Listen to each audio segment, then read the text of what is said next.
जय सिया राम, जय बागेश्वर धाम की। 2025 जा रहा है और पाश्चात्य संस्कृति का नव वर्ष यानी 2026 आ रहा है।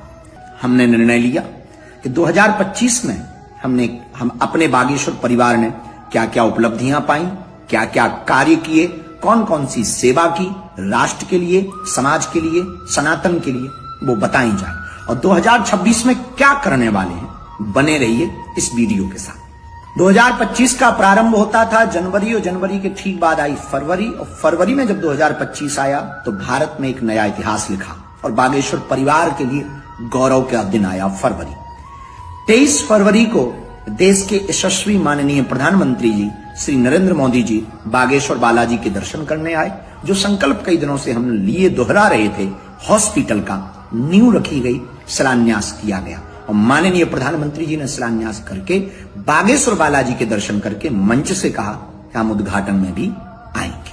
2 दिन ही बीते थे, कन्या विवाह की तैयारी कर रहे थे और 2025 की फरवरी में हम लोग अब तक की सबसे बड़ी बेटियों की कन्या विवाह की संख्या को स्पर्श कर रहे थे 251 और 251 बेटियों के संकल्प का आमंत्रण जब महामहिम राष्ट्रपति जी को भेजा तो उन्होंने बिना देरी किए हुए 26 फरवरी को महामहिम राष्ट्रपति जी बागेश्वर धाम पहुंची और 251 बेटियों को वर वधू को आशीर्वाद दिया। इतना ही नहीं, अपने निजी व्यय से उन बेटियों के लिए उपहार भी लेकर के आए और 26 फरवरी 2025 की वह अभूतपूर्व दिन था। आने वाली चढ़ोतरी से, दान पेटियों की राशियों से गरीबों की बेटियों का घर तो बसाया ही, लेकिन 151 आदिवासी बेटियों का भी घर बसाया।